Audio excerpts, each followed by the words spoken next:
Boa noite, irmãos. Paz seja convosco. Aqui estamos nós para uma tarefa, na minha opinião, a mais agradável, a mais recompensadora, que é juntos estudar um pouquinho da palavra de Deus. Como nós começamos na quarta-feira passada, as 7 igrejas, lá do capítulo 2 do Apocalipse. E semana passada falamos de Éfeso, falamos um pouquinho de João, o escritor do Apocalipse, e algumas pessoas me disseram, pastora, ficou prejudicado porque o som não estava bom. E não vou repetir tudo aquilo, mas sim, foi João o evangelista que escreveu. Éfeso é uma das grandes cidades da Ásia Menor, ali na beira do mar Egeu, e foi uma igreja fundada pelo apóstolo Paulo na sua segunda viagem missionária. Mas hoje nós vamos falar de Esmirna, outra das 7 grandes cidades ali nas margens do mar Egeu. Esmirna está situada pelos historiadores como no período histórico chamado Era do Martírio. Foi um tempo de um sofrimento muito grande da Igreja de Cristo. Essa igreja e o período do martírio vai do ano 100 depois do Cristo até o ano 313. Então, fazendo uma continha rápida, são 213 anos de muito sofrimento, de perseguição e de martírio, como a gente já falou.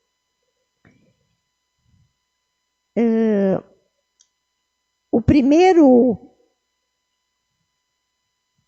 imperador romano que nós citamos aqui foi Constantino. Irmãos, esses imperadores, eles tentaram exterminar a fé cristã na face da terra. Eles usaram todos os meios para dissuadir as pessoas de continuar a sua fé e de continuar falando de Jesus. O intento deles era calar o povo cristão. Esmirna, o nome Esmirna, no grego quer dizer óleo perfumado ou mirra. Esta cidade de Esmirna é na Turquia e eles têm um alfabeto diferente. Mas a transliteração, a tradução de Esmirna, então para nós, em português, é mirra. Essa cidade, assim como Éfeso, se vocês tiverem o trabalho de procurar um mapa da Ásia Menor, vão ver que elas estão todas meio que juntas, para os irmãos entenderem assim, digamos, Gravataí, Cachoeirinha, Porto Alegre, Canoas, Esteio, Sapucaia, Glorinha, todas bem próximas uma da outra. É isso mesmo, como a região metropolitana. Acontece que o Paulo, na época do apóstolo Paulo, quando ele fundou essas igrejas nessas cidades, o único transporte que havia eram os barcos. pelo mar Egeu, por onde eles navegavam. Paulo fez 3 viagens missionárias. Ele foi o maior missionário de todos os tempos. Na segunda, ele fundou Éfeso, para quem depois ele escreveu a carta aos Efésios. Na terceira viagem, ele fundou a igreja de Esmirna. Era uma igreja pobre. Mas como é que a gente sabe que foi Paulo que fundou a igreja da cidade de Esmirna? Aí, se você puder abrir Atos dos Apóstolos 19:10, você vai ver que neste versículo tem a afirmação do evangelho na Ásia Menor. E a pessoa que viajou para lá, que fez essas viagens missionárias, foi Paulo. Então, daí a certeza de que a igreja de Esmirna foi também fundada por Paulo. Em Apocalipse, capítulo 2, versículo 9, começa a falar desta igreja. Vamos voltar um pouquinho. No capítulo 1, Jesus ele fala dele próprio. Que ele está mandando o recado, que ele está ordenando que João escreva. E ele referiu-se como o primeiro e o último, o alfa e o ômega. Aquele que esteve no princípio, está agora e estará no fim de tudo. E no versículo 9, ele faz uma afirmação para os cristãos da igreja de Esmirna. Eu sei as tuas obras. Agora vamos pensar junto, irmãos. João estava em Patmos. João não conhecia. João não sabia nada da igreja de Esmirna. Ele não sabia o que estava por acontecer.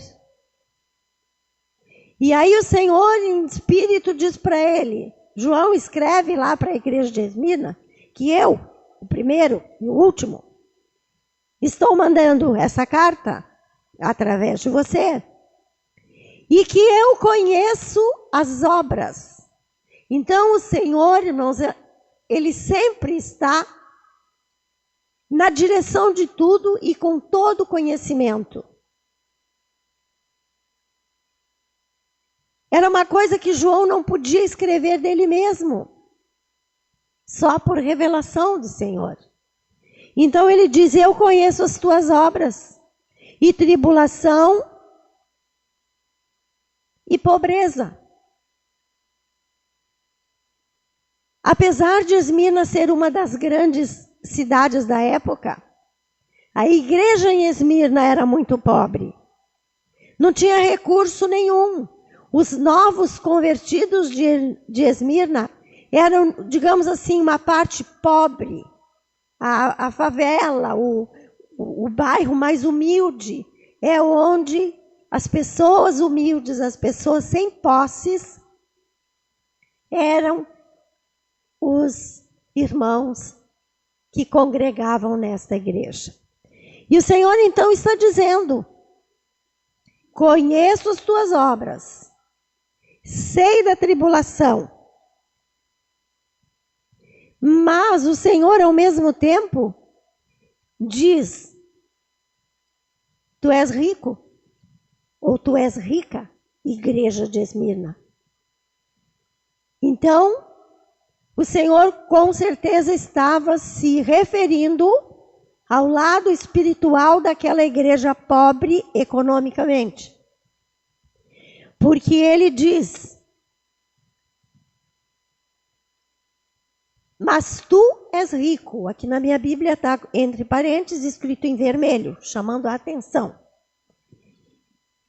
E a blasfêmia dos que se dizem judeus não o são, mas são a sinagoga de Satanás. Mas o que é isto? Quem são essas pessoas? Por que são chamados pelo Senhor Jesus de sinagoga de Satanás? Eles eram judeus que se infiltravam no meio da igreja de Esmirna, ouviam os planos, as orações, a obra do Espírito de Deus na igreja e iam contar aos romanos. Iam, como é que hoje em dia se diz, dedurar, né? Fulano fez isso, fulano falou aquilo e tal. E então a perseguição vinha em cima daqueles cristãos. Em Lucas, no capítulo 12 e no versículo 21, no final do versículo, o Senhor disse o seguinte: louco é aquele que ajunta tesouros, mas não é rico para com Deus. Isto quer dizer, o que adianta nós ganharmos muito dinheiro, termos todos os recursos, mas diante de Deus não temos nada? E o Senhor chama de louco aquele que se preocupa em ajuntar muito dinheiro, muitos tesouros, mas diante de Deus, aí sim ele é pobre e miserável.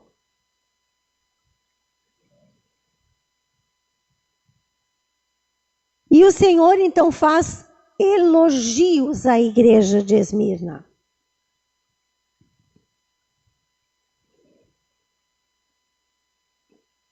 Falando da tribulação e das obras,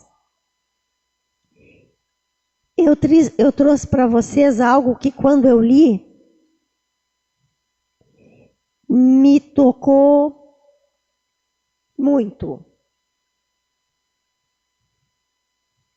Na época em que eu ainda estudava mais do que hoje em dia, eu precisei fazer um trabalho sobre a era dos mártires.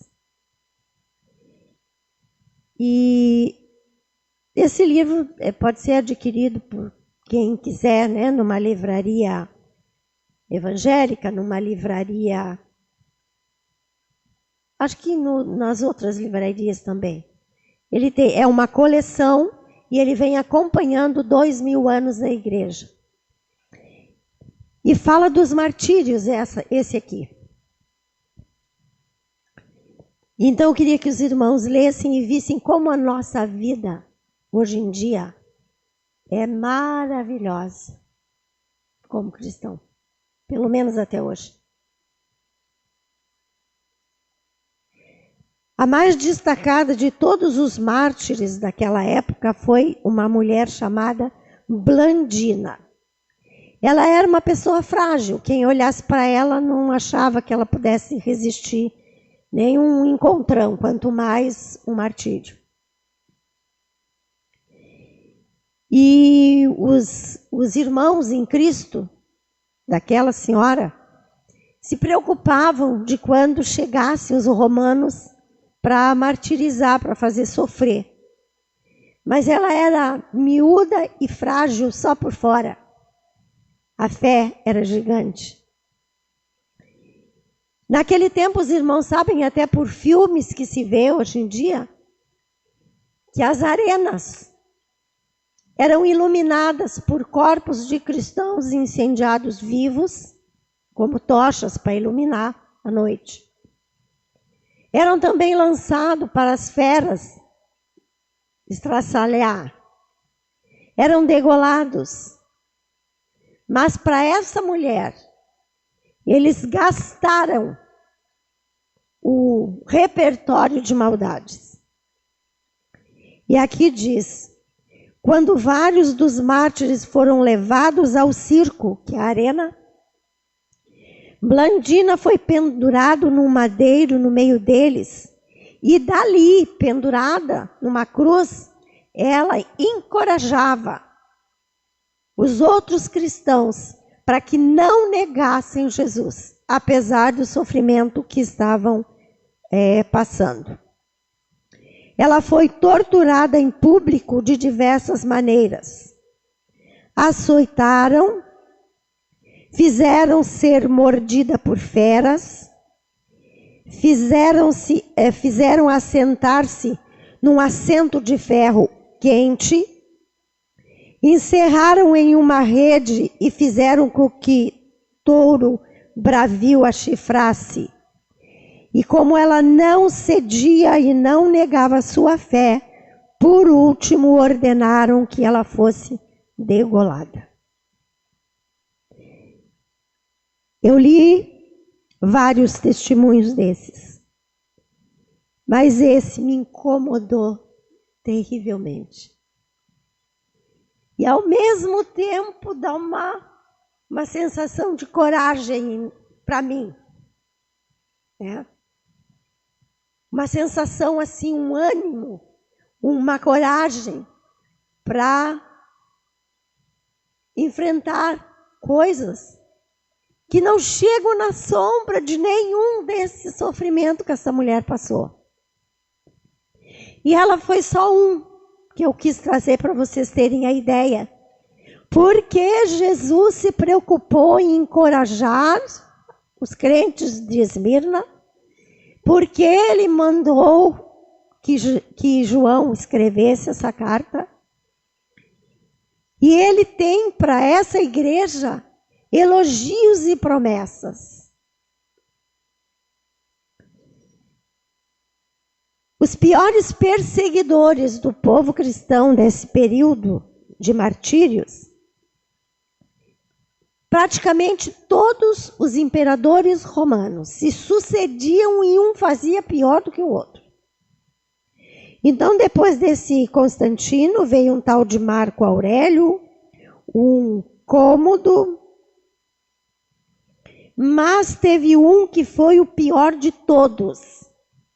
O nome dele era Caio César, mas vocês, alguns talvez vão lembrar, eu acho que nosso pastor, de repente, os mais jovens já leram ou ouviram alguma coisa a respeito de um imperador romano que tinha o apelido de Calígula. Foi o pior deles todos. Ele era depravado e um assassino frio, daqueles que matava sorrindo. E o apelido é porque a criatura era depravada, mas era o queridinho da família, era o filhinho mais engraçadinho. E aí ele usava umas botinhas assim que anunciavam como é que ele era, né? Umas botinhas delicadas lá. Por isso o apelido de Calígula. Ele era tão bonzinho que o final dele foi a morte com 30 facadas dos próprios guardas que o protegiam antes. Na igreja de Esmirna consta como que um dos pastores da igreja, na época dessa terrível perseguição, era ou foi um homem chamado Policarpo. Ele enfrentava os romanos e os romanos que disseram para ele: já que você defende a sua fé e este seu Jesus com tanto ardor, nós vamos te fazer arder, mas é no fogo. E fizeram dele uma tocha, né? Derramaram combustível e incendiaram vivo.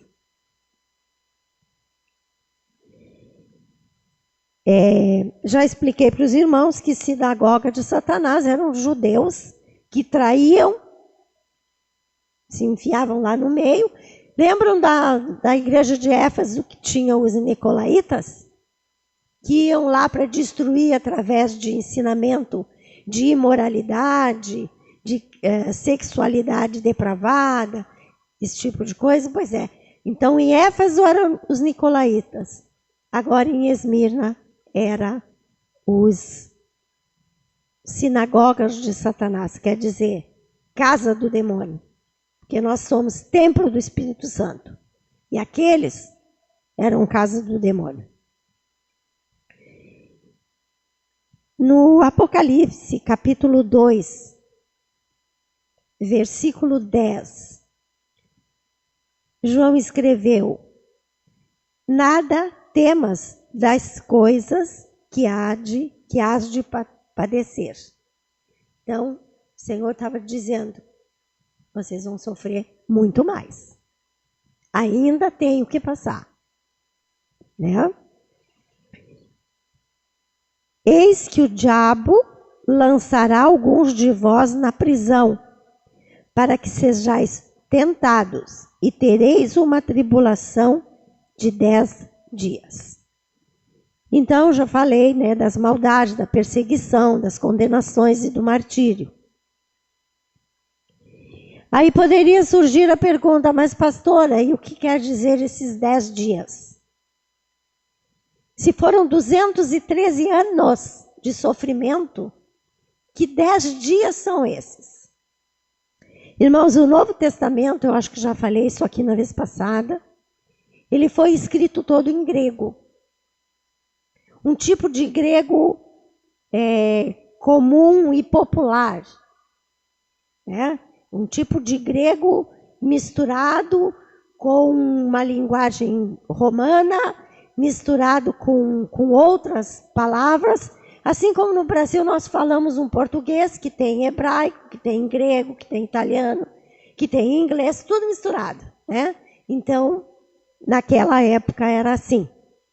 Esses 10 dias, traduzido lá do grego, quer dizer um tempo determinado, que Deus já tinha pré-determinado um tempo que ia durar essa perseguição. Então, ela teria começo e fim. E Jesus estava dizendo, Deus está vendo?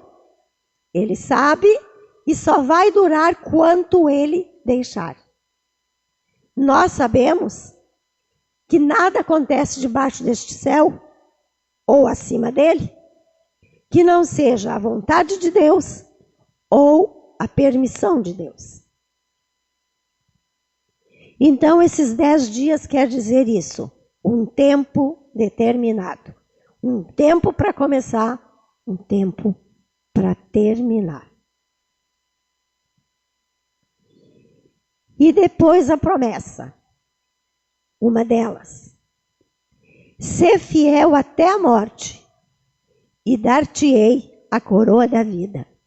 E aí eu lembro da Blandina, que não negou.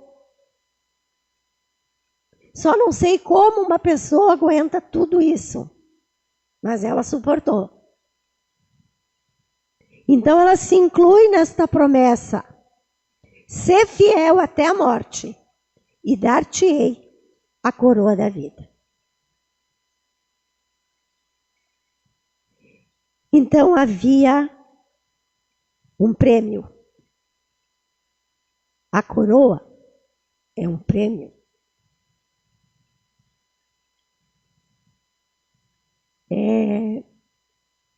A gente aprende que as nossas obras são pedras preciosas colocadas numa coroa que cada um vai receber ao chegar no lugar que Jesus prometeu preparar.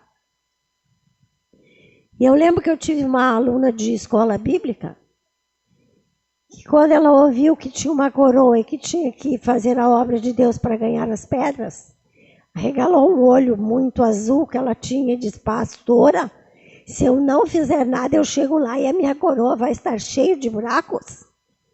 Eu disse, vai, porque as pedras quem tem que colocar é você. A sua está bem cheia de pedra, né, pastor? É até uma coisa para a gente pensar, né? Como é que está a minha coroa?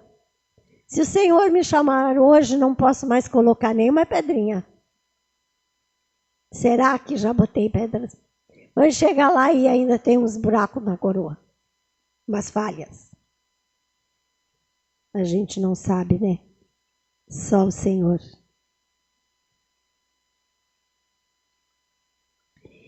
E a promessa mais importante que eu acho.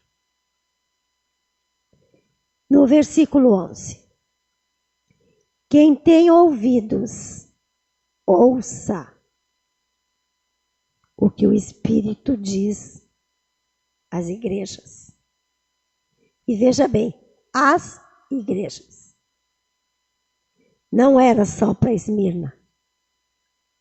Não era só para Éfeso, para Pérgamo, Tiatira, Sardes, Laodiceia ou Filadélfia. Todas as igrejas. Tem que ouvir o Espírito Santo, o que ele quer dizer na igreja. Irmãos, hoje, ali orando no meu cantinho, estava tão bom que eu pensava assim, que pena que é ter um tempo pequeno. Mas depois eu continuo em casa. Porque quanto mais nós oramos, mais nós ouvimos a voz do Senhor. Porque Ele é um Deus que responde oração. Nosso Deus, Ele fala. Se tiver quem queira escutar. Por isso o Senhor disse, quem tem ouvidos. Nós temos.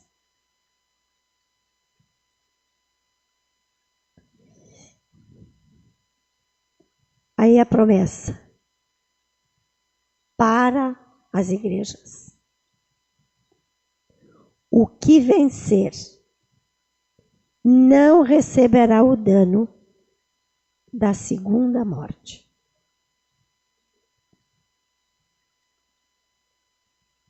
Qual é a primeira, irmãos? A nossa morte física, aquela que ninguém pode dizer não vou passar. Que eu sei até hoje, 2 não passaram pela morte.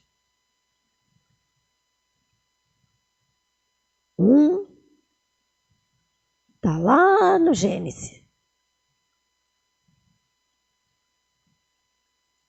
E o outro, vocês conhecem muito mais, que é o que subiu no carro com cavalos de fogo. Elias. E agora eu me lembrei de as pessoas que não lêem a Bíblia, sabe? Há que ter paciência.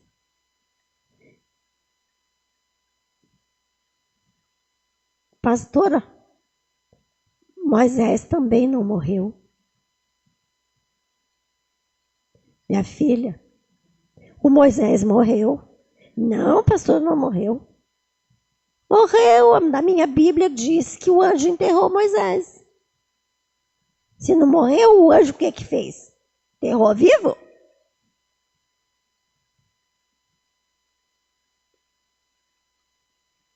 Então a gente quando pensa, né? Que é uma coisa tão sabida, tão conhecida. E aí aparece Não dá, né? Mas vamos ali.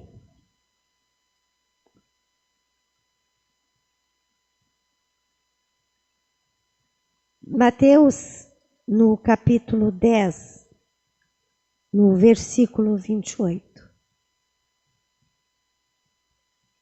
Eu nem marquei aqui.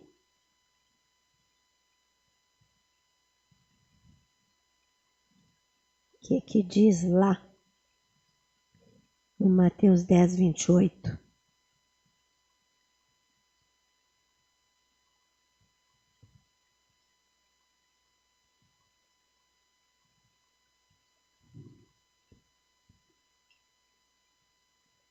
Não temais os que matam o corpo e não podem matar a alma.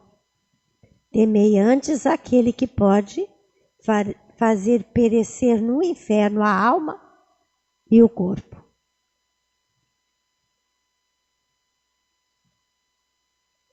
Há poucos dias eu ouvi me pediram para atender uma moça. E eu, então, disse para ela vir na minha casa, porque eu não estou saindo só para a igreja, então. Aí ela queria que eu dissesse para ela, que eu afirmasse para ela, que ela não ia para o inferno. Aí eu disse o que me ocorreu naquele momento, digo, olha, não existe nem eu, nem pastor algum que tem responsabilidade com o que fala, vai te dizer, não, tu não vais para o inferno. Quem é de nós que pode colocar ou retirar alguém? Aí eu entendi, ela queria fazer alguma coisa que ela, conhecendo um pouco da palavra de Deus, sabia que estava errada. Mas ela queria que eu concordasse e afirmasse para ela que mesmo ela fazendo aquilo errado, que ela sabia que estava ao contrário da palavra de Deus, mas que ela não iria para o inferno.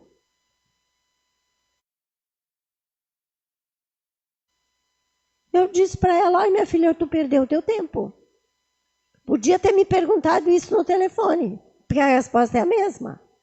Não existe nenhum pastor, nem eu, nem nenhum mais, que vá te dizer, não, você pode fazer o que você quiser, porque você não vai no inferno. Que não somos nós, pastores, que julgamos.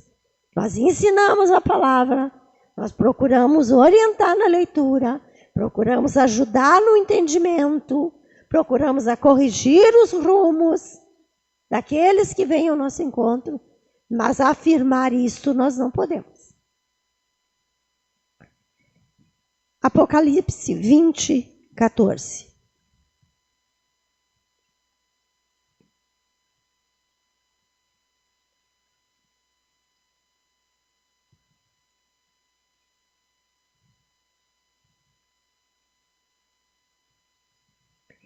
E a morte e o inferno foram lançados no lago de fogo.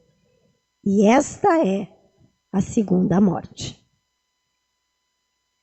Então, irmãos, a primeira é a morte física. E a segunda é aquilo que o Senhor falou. Temei antes aquele que mata e bota lá no fogo, no lago de fogo e enxofre, a alma e o corpo. E essa igreja, Esmirna, foi entre todas,